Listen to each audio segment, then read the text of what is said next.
ខ្ជិលនៅពេលបានជួបព្រះនាងតូចមិនរកគំនិតដ៏ឆាកំរិលមានអារម្មណ៍ថាយើងទប់ស្កកគ្នាពីម្សិលថ្ងៃនេះបងនឹកដៃជីវ៉ាដើរទៅចូលឲ្យតាស៊ីវិលខ្ញុំក្បែរនាងចម្រៀងមន់បាយខុនចង់ដៃភ្លេងខ្មែរប្រគំជូនពពគូស្នេហ៍ថ្មីចាំងទុំដឹងលឺញៀនមិនធ្វើសាស័យគេយើងចូលរោងជ័យបងស្មនអត់ថ្ងៃស្អែក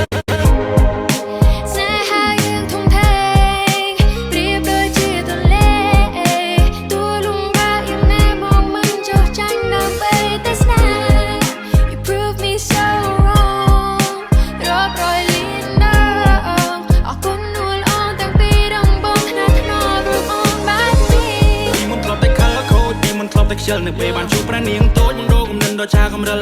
មានអារម្មណ៍ថាយើងទប់ស្កកគ្នាពីម្សិលថ្ងៃនេះបងនឹកដៃជីវ៉ាដើរទៅចូលឲ្យតាស៊ីវិលខ្ញុំក្បែរនាងចម្រៀងមន់បាយខុនចង់ដៃភ្លេងខ្មែរប្រគំជូនពពគូស្នេហ៍ថ្មីចាំងទុំដឹងលឺញៀនមិនធ្វើសាស័យគេយើងចូលរោងជ័យបងស្មនអត់ថ្ងៃស្អែក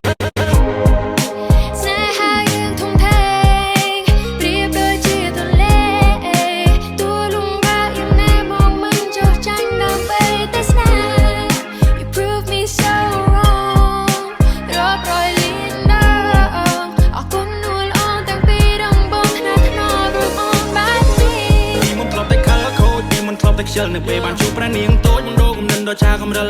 មានអារម្មណ៍ថាយើងទប់ស្កកគ្នាពីម្សិលថ្ងៃនេះបងនឹកដៃជីវ៉ាដើរទៅចូលឲ្យតាស៊ីវិលខ្ញុំក្បែរនាងចម្រៀងមន់បាយខុនចង់ដៃភ្លេងខ្មែរប្រគំជូនពពគូស្នេហ៍ថ្មីចាំងទុំដឹងលឺញៀនមិនធ្វើសាស័យគេយើងចូលរោងជ័យបងស្មនអត់ថ្ងៃស្អែក